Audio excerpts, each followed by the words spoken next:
podcast we're going to have a look at non-parametric statistical tests in SPSS.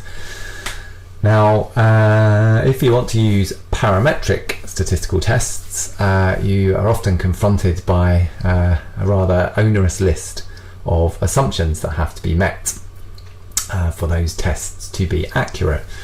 And as you'll discover if you ever collect any real data, especially if it's data from humans, more often than not those assumptions are broken. And when that happens, you kind of think, oh dear, I can't do any of the things that I thought I could do. And that's where non-parametric tests come in, because they're a family of tests, a nice happy little family that essentially have less restrictive assumptions about them. So you can use them in situations where you can't use parametric tests. Now, non-parametric tests are not the only way that you can go about overcoming, problems in your data. For example, there's you can use a technique called bootstrapping, which SPSS these days has a module that allows you to do some bootstrapping, and you can have a look at the podcast on that. And there are various other so-called robust tests that you can do. However, I'm not going to talk about robust tests, I'm going to talk about non-parametric tests. And essentially we're going to cover 4 tests, which means that this podcast will probably last somewhere in the region of about 400 days, because there's quite a lot to explain. Now, to begin with, we're going to have a look at the kind of non-parametric tests that you might use if you wanted to compare two sets of data, so either two groups of data or two lots of data, say collected at 2 points in time. So these are non-parametric equivalents of the t-test. And the first one we're going to have a look at is the Mann-Whitney test, and that's a test that you use where you want to compare two groups of data, so you've got different participants in each group. Now, most of the non-parametric tests that we deal with in this podcast and in the book chapter are based on the idea of ranking your data. So rather than using the actual data that you collect, you rank the scores, and you use those ranks as your input. Now,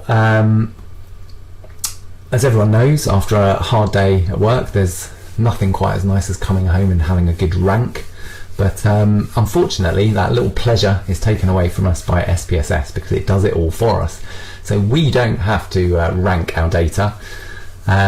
We just have to input the actual data that we've collected, and basically SPSS will go on a ranking frenzy and do it all for you behind the scenes, which is very nice of it, I'm sure.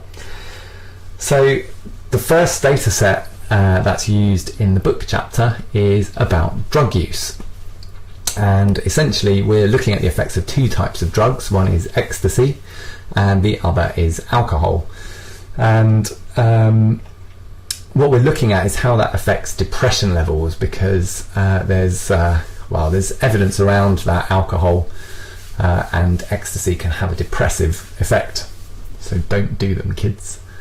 So we measured depression levels on, we assumed the drugs were taken on a Saturday evening, and we measured depression levels on the day after, which would be the Sunday, and also the Wednesday of the following week, so a few days later. And our hypotheses are all basically around when the depressant effect kicks in, because we'd expect it to kick in the following day for alcohol, but for ecstasy it should kick in a bit later. There's supposed to be a kind of a midweek slump or something. I don't really know, to be honest. So the data are laid out in a file called drug, and you can see it on the screen here.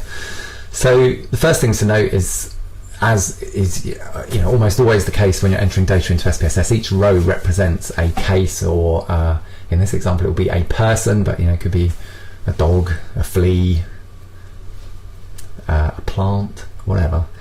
And each column represents some kind of variable. So in row 1 we've got participant 1. They were an ecstasy user, and this variable drug is just a coding variable, and I've used 1 to indicate ecstasy and 2 to indicate alcohol. So that's a standard coding variable which if you don't really understand that, have a look at the podcast on entering data, and I've completely forgotten what I put in it, but with a bit of luck there's something about how to code variables, you never know. So yeah, ecstasy, alcohol, and then we've got another variable that represents our Sunday depression scores. BDI is the Beck Depression Inventory, and then another variable representing our Wednesday BDI scores. So as you can see, 20 participants. Each row, as I said, represents participants. So participant 16 was an alcohol user, so they had alcohol on their Saturday evening. They had a depression score of 13 on Sunday and a depression score of 7 on the following Wednesday. So each row represents a person, and these two columns of Sunday and Wednesday represent data from the same people but at different points in time. So that's kind of standard format for entering data in SPSS. So the first thing we're going to do is we're going to have a look at whether ecstasy and alcohol users differed in their depression levels on the 2 days. So to do this, we do a Mann-Whitney test, and that's in the Analyze menu, and all these non-parametric procedures are in the Nonparametric Test menu, basically. And we have to make a decision in this menu about whether we are using independent samples, so they're samples of different groups of entities or people in this case, or whether we're using related samples. Now, if we're doing a Mann-Whitney test and we're comparing ecstasy users against alcohol users, they were different groups of people, so different people had ecstasy to the people that had alcohol. So we're looking at independent samples. So click on this, and you get this dialog box here. Now, the first thing is, if any of you are watching this podcast as a kind of an additional thing to the book chapter, then the first obvious thing is that this dialog box is completely different to all the dialog boxes in the book. And that's because as of SPSS 18, they decided to change the way that the non-parametric tests are done, so all the dialog boxes are completely different. Now, this is frankly a bit of a pain when you write books on stuff like this, and then the people who make the software just go and change it the minute that you've published it. So in a way, I suppose this podcast is a good thing, because if you're reading through the book and you hit this menu, you might well think, what the hell is going on? And well, you'd be right to think that, to be honest. Now, the way SPSS does non-parametric tests now is, I find, a little bizarre. But anyway, you come up, first of all, with a screen that asks you for an objective, and frankly, I really think you should just ignore this.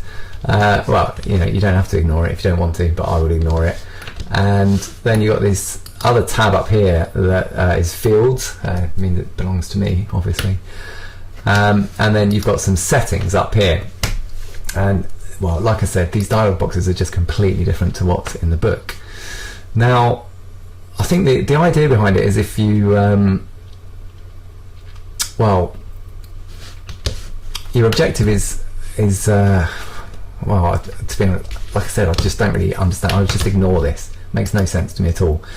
The fields is really where you select the variables that you want to analyse. So you can see you've got some test fields. That's basically a really bizarre way of saying outcome variables. It's asking you, what are your outcome variables? And in this case, we've got our depression scores on Sunday and Wednesday. So I would just select both of those and then pop them across with the button. If you're wondering how I select both of them at the same time, all I did was, when I was clicking on them, I held down, I think it's the control button on a PC, and on a Mac it's the command button with the Apple key. And down here it asks you for a grouping variable, and our grouping variable is a type of drug, ecstasy or alcohol, so we can just drag that down there. And that's all. That's it. That's all there is to it, really. The settings is where you can decide which test you want to do. So SPSS can automatically choose the test that you want to do based on the data that you have. Frankly, I always think it's a really bad idea to let a computer decide anything for you. So I would recommend not entrusting your life's research to a piece of software that doesn't really know what you were doing or why you were doing it, and instead customize the test. We want a Mann-Whitney test, so we can select on this option here, and well, that's pretty much about it. You can see there's lots of other tests that you can do should you wish to, as some of them are explained in the book, and some of them frankly aren't. So Mann-Whitney test, then we've got some options for those tests. So what significance level do we want to use? The default of 0.05 is what typically people use, and similarly the confidence interval 95% is fine, so you can sort of leave them as they are. And you can also, if you've got any missing values, you can choose to include or exclude them. But essentially that's pretty much all there is to it, really. So if you click on run, you'll get some output. Hopefully, with a bit of luck. It's having a think about it. Right, there we go. Now the other thing that you'll notice if you're following this from the book is that the output is also completely different. And again, I'm not entirely sure I see the logic in all of this, but essentially you get this summary table, and what it tells you is sort of what your hypothesis is, which is that the depression scores were the same across the two categories, across alcohol and ecstasy. It tells you what test you did, and then it gives you the significance of that test. And in a way, I kind of think, well, none of this is well. You want to know what the test statistic is and things like that. This is not very helpful in terms of what you want to report, but nevertheless, you're stuck with it. And the significance value of 0.269, you've told SPSS that your criterion is 0.05, that's the default. So it tells you to retain the null hypothesis. In other words, to kind of believe that the two groups' depression scores are not significantly different on Sunday. So whether you use alcohol or ecstasy does not significantly affect your depression levels on a Sunday or on the day after. However, down below we've got our second test, which is well, it's the same hypothesis, but for Wednesday, or hypothesizing that the depression scores will be the same across categories of type of drug, but this time our significance value is less than 0.05. It's highly significant, so we reject the null hypothesis. So in other words, we believe that there's a difference in your depression levels dependent upon whether you've taken ecstasy or alcohol. So I think really what this is trying to do is to kind of spoon feed you through the analysis process, but like I said, I just think you shouldn't really let a computer be telling you how to interpret your results, really. But anyway, that's just my opinion. Now, if you want to find out some other stuff, you can double click on this and it opens up this model viewer. And so first of all, you can see it's highlighted the first set of analysis we did.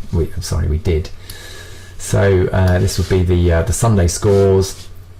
It shows us the distribution of ranks, and then it also tells us some of our test statistics. So this is the Mann-Whitney U statistic that you'd report, 35.5. This will be the Z score, the standardized test statistic, and this, as we've seen before on the other side over here, is a significance value. So if you want to actually write this up, you kind of need to get into this window to find out that information. So there's no significant difference here. We can click on the second little test we did, and you can see the data on this side of the screen changes. Again, we've got mean ranks for alcohol, mean ranks for ecstasy. You can see that the mean ranks for ecstasy are distributed slightly higher, so the depression scores are higher for ecstasy than they are for alcohol, because the alcohols, if you look at the depression scores, the mean ranks are kind of down the lower end of the depression scale, whereas for ecstasy over here they're kind of higher. Distributions generally higher. Again, we've got our Mann-Whitney U statistic, which is 4. So it tells us that's our test statistic, that's what we'd report. We've got the Z score for that, which is -3.48, and that's highly significant. So there you go. That's what the output looks like, and that's all well and good. So basically what we can conclude from this is that your depression levels are significantly different on a Wednesday between alcohol and ecstasy, but on a Sunday they were not significantly different. So the type of drug you take seems to have an effect midweek after you've taken it, or a few days after you've taken it, but not the day after. Now, the next test we're going to have a look at is the Wilcoxon Test, which the Wilcoxon Test is also for comparing two kind of sets of scores, but when those scores come from the same people. So actually what we're going to do is use the same data set. So you can see for Sunday and Wednesday we've got data from the same people. Every person we tested gave us data on a Sunday and also on a Wednesday. What we don't want to do here is to lump together our ecstasy and alcohol users. So what I've done in the book is to split the file. So we're going to do the analysis separately for the ecstasy users and the alcohol users. Now just to remind you, if you want to split the file, you go to the data menu, split file, and then we want to organize our outputs by groups, and the groups are going to be based on the type of drug. So we just pop that in that box there. And what this means is any analysis we now decide to do, SPSS will do it on the ecstasy group and then separately do it on the alcohol group. Now, Wilcoxon signed rank test is, as I said, for comparing two sets of scores that are related to each other, come from the same people or same entities. So again, we go to the Analyze menu, Nonparametric Tests, but this time we want to look at related samples. So click on Related Samples. Again, dialog box completely different to in the book. I don't really know what our objectives might be, so just go straight to the Fields tab, and essentially what you want to do is select the variables that you want to compare. So again, we can select both the Sunday and Wednesday scores and pop them over here.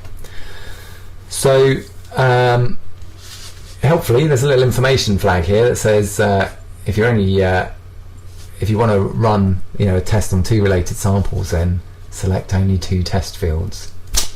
Helpful. In your settings you can then customize your tests again, as we did before. Like I said, SPSS will sort of automatically choose one for you, but really I think it's quite important to be thinking about what tests you want to do. If you just let SPSS run riot, or not just SPSS, any program, then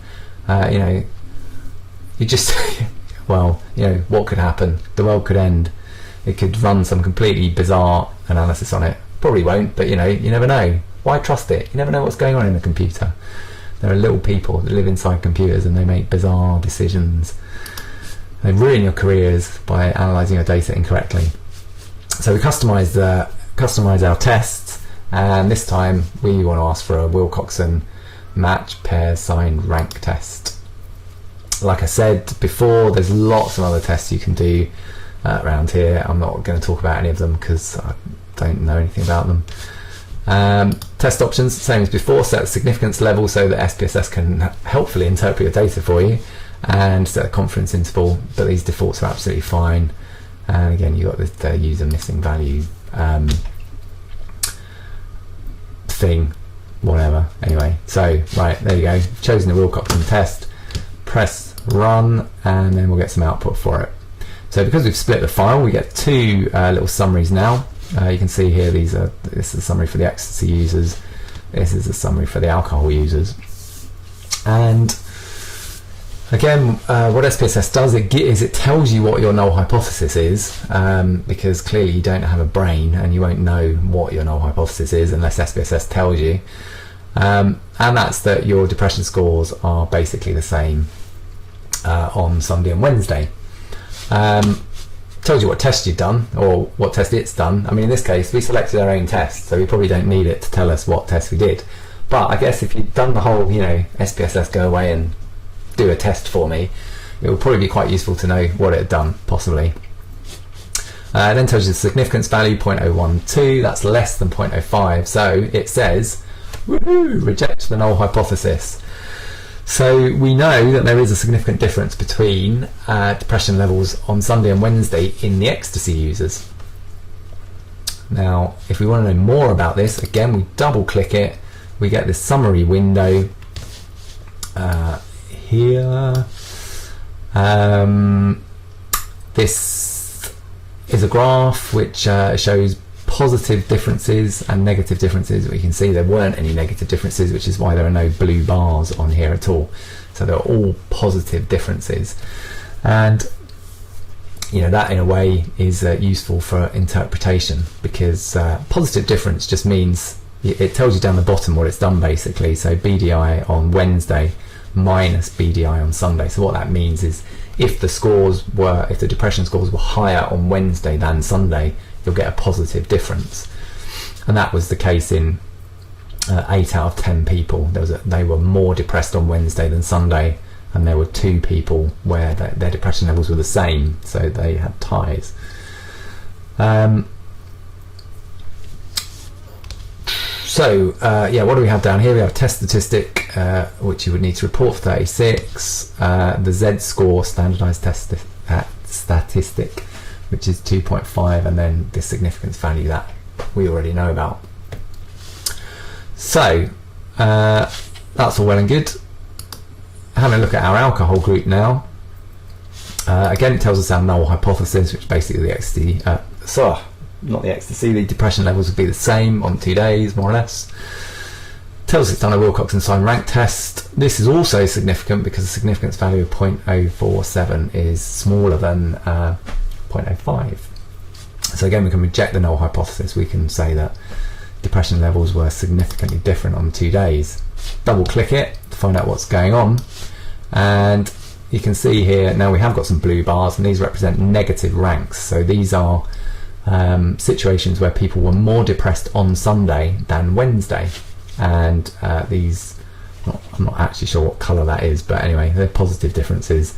So that's where you were more depressed on Wednesday than Sunday.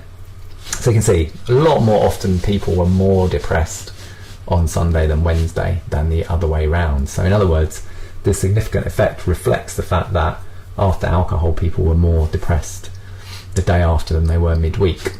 Your test statistic is 8 here, your Z-score or standardized test statistic is minus 1.99, around 2, and that's just about significant.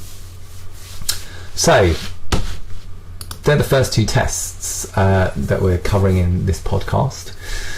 Now, often you want to compare more than 2 groups or more than 2 sets of data, and so you need to do something a bit more fancy. It's not really more fancy, it's just different. The first thing we're going to do is switch off the split file command, because my favourite hobby when I'm analysing data is splitting the file and then forgetting to turn it off, and that can go horribly wrong quite a lot of the time. So go back to the data menu and split file, and we're just going to click here on analyse all cases. So our split file is now off, and we're going to use a different data set now as well, and so let me just pop that up on the screen. And the data set we're going to use relates to soya and sperm counts. There's something of a sperm theme in my book. I'm not entirely sure why. These things sometimes seem like a good idea. But there was a newspaper article, actually when I was writing the 2nd edition. Now, I'm a vegetarian. I've been vegetarian for quite a few years, which is why I grew up to be so pale and wan. And basically there was something, it's in one of the national newspapers that was saying that there's a link between the amount of soya that you eat and your sperm count. So your sperm count's supposed to get lower as you eat more soya. And this is particularly problematic if you're vegetarian, because you do end up eating quite a lot of soya products.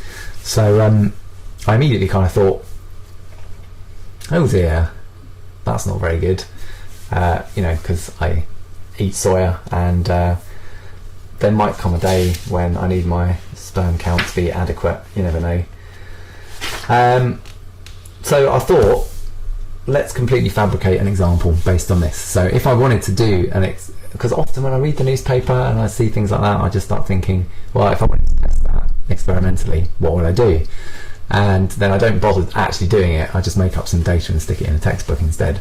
So I thought, well, if you wanted to test this, really what you'd have to do is take different groups of people and give them different amounts of soya meals per week, and then somehow collect their sperm, and then count the sperm, count the little sperms in the sperm, and actually preferably get someone else to count the sperms in the sperm, or if you can't do that, just buy a very, very big magnifying glass. And one of those little ticker counters like they use, like the bouncers use, get a magnifying glass, just anyway. So if I were to do that, I might get a data set a bit like this one here. I also might get sore eyes from counting sperm. Anyway, so my point is, we've got some different groups of people. Some of them have no soya, some of them have 1 soya meal per week, some of them have 4, and some of them have 7. Now you can see, as before, we've got each row of data representing a person. So row number 1, person number 1, they had no soya meals, they were our control group, and 0.35 is the number, I think these are, the number of millions of sperms that they managed to produce when required. So this soya variable, it's just coding variable, so 1 represents no soya meals and 2 represents 1 soya meal per week. If we go to the variable view, you can just see how I've set this up. So we've got a variable called soya, we've allocated some values to it. So 1 is no meals, 2 is 1 meal, 3 is 4 meals, 4 is 7 meals. And we've specified that as a nominal variable. Now, the other thing we've got here is their sperm count as well. So for each person, we know which group they were in, and we know their sperm count. There's also a variable here which is the sperm counts rank ordered, which it's in the data set because I needed it for the purposes of the book, but we can get rid of that so that it's not confusing you.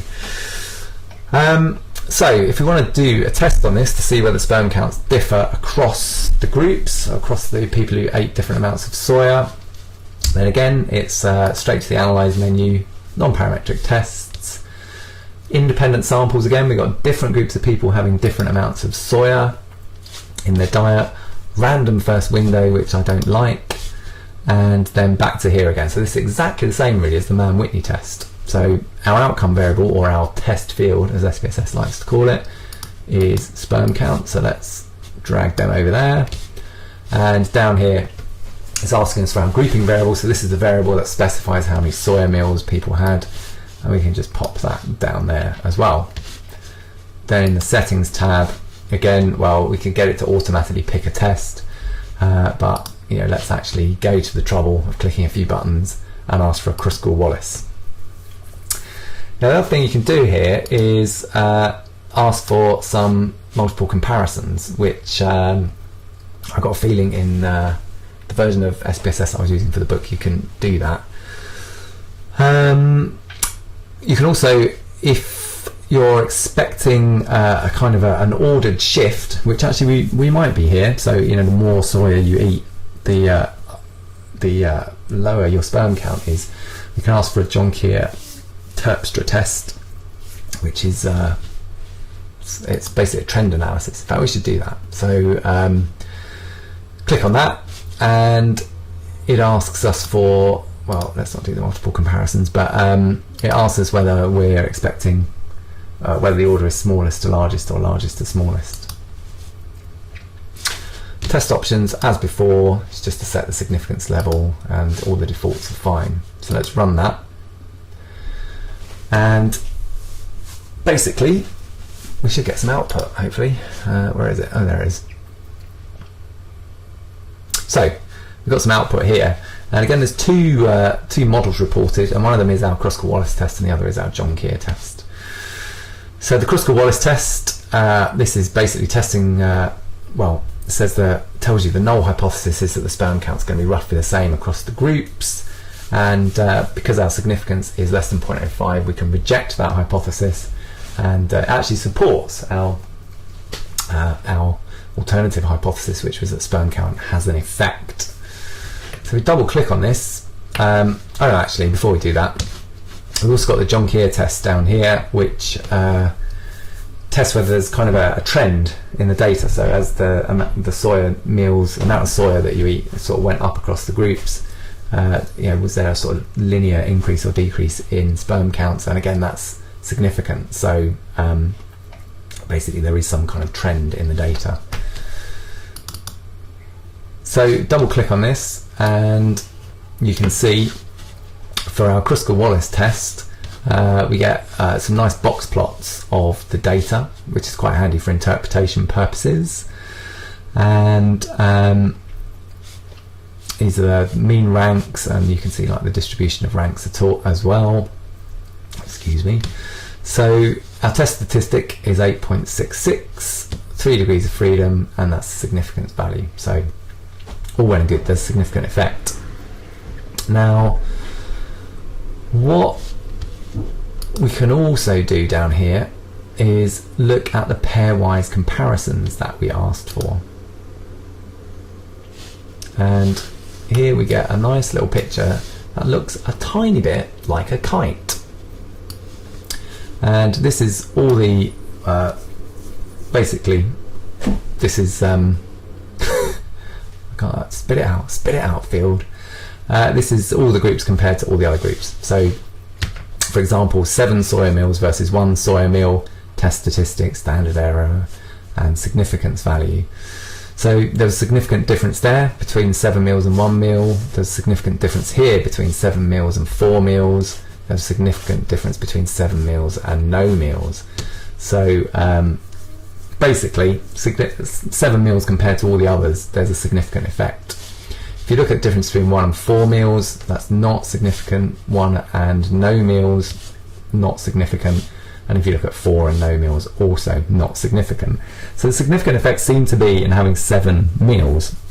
So if you have kind of no meals, 1 meal, or 4 meals of soya a week, kind of pretty much doesn't have an effect. But once you hit, if you have soya every day, then all of a sudden your sperm are metaphorically jumping off a cliff and committing suicide. The other thing to note here is we've got adjusted significance levels here. So this is adjusted for the number of tests you've done. And you can see that kind of affects the profile of things a bit, in that some of these effects for 7 meals have become, well, in fact actually they've all become just about non-significant once you account for the number of tests that you've done. So that kind of deals with the Kruskal-Wallis test. So sorry, let's get out of the pairwise comparisons and go back to the independent samples view. Now let's have a look at the Jonquière test. Much the same. You get this series of box plots to kind of show you the trends. The test statistic is 912. Standardized test statistic, or Z-score, is -2.5, and that is significant. So that just tells you essentially there's a trend in the data. As the number of meals goes up, sperm count decreases. So that's pretty much all there is to say about the Kruskal-Wallis test. The final test we're going to look at is when you want to compare several related samples. So this would be a situation where you've got several samples, but they're several sets of data, but they're collected from the same entities or the same people. So particularly if you've got sort of time data where you're collecting same scores, the same variable over different points in time. Again, I'm going to switch data sets here. I don't want to do that. I'm going to switch data sets here to one looking at a special kind of diet. So this is basically, in the media there's always some new diet that people are going on, like eating nothing but cabbages and pine cones or something, and for a while it'll be a fad and like, all the answers to your life's problems are hidden in the secret diet of eating nothing but melon while sitting on a mushroom cloud. So I thought, I should start my own diet, really, because you can make a lot of money from this. You know, if you have a diet and you publish a little book that says, oh, if you go on my diet, then you're going to lose loads of weight, then people like to buy the books, and then even when they don't lose weight, they seem to not complain or go around to the author's house and, you know, burn it down. So you know, this could be a good way to fame and fortune, maybe. So I started up the Andekins diet. I didn't really, but you know, in my fantasy world I did. And the idea behind this was that you basically you eat like I do, which means you don't eat any meat, you eat quite a lot of chocolate, and you drink quite a lot of tea. That's all there is to it: tea, chocolate, and vegetables. Now the question is, does this diet affect your weight? So I just had 3 time points. So I had a baseline, a starting point. I need to know how much everyone weighs to begin with, and then I followed them up at 1 month and 2 months to see whether their weight had gone down or indeed gone up. So again, the data are laid out so that each row represents a person. So this is person 1. Their starting weight was 63.75 kilos. After a month they were just over 65, and after 2 months they were 81. Good work. And we had 10 people going on the diet, so each row represents a person. And basically, because it's repeated measures data, we just have different columns representing those different points in time. So every single one of these scores in the data set is a weight in kilos, but some of them are baseline weights, some of them 1 month, and some of them after 2 months or at the end of the diet. So we want to know whether there's a change over time in people's weights. So if we're doing a non-parametric test, go to the Analyze menu, non-parametric. This time we want related samples again, so the same as when we had a look at the Wilcoxon test. Basically ignore that as usual. So then in our fields, we want to select a bunch of variables that we want to compare. So the variables that represent our, in this case, different points in time. So again, we can select all of these and then pop them over. So once we pop them over, that's pretty much all we need to do here. And in the settings tab, we can either let SPSS make the decisions for us, or you know, we can rely on our own brains, customize it a bit. And this time we're after a Friedman's ANOVA. So click on Friedman's ANOVA, and again we can do pairwise comparisons, which I think in version 17 you couldn't do. So that's, you know, it may have a really horrible menu system that I don't like, but it does some pairwise comparisons. So got to take the rough with the smooth, really. Now if we run this, again we get this this little table thing that we've seen before. It tells us our null hypothesis, which would be that the weights are pretty much the same at all time points. It tells us what test we did, a Friedman's ANOVA, and it gives us a significance value, which is 0.905, which is really massively non-significant. So in other words, basically these people's weight didn't change very much at all over the course of my diet, which frankly scuppered my plans for world domination. So we retain the null hypothesis that my diet is rubbish and it doesn't affect your weight. We can double click on this for some more detail, and then we get this this other window, which I'll just try and get to fit on the screen.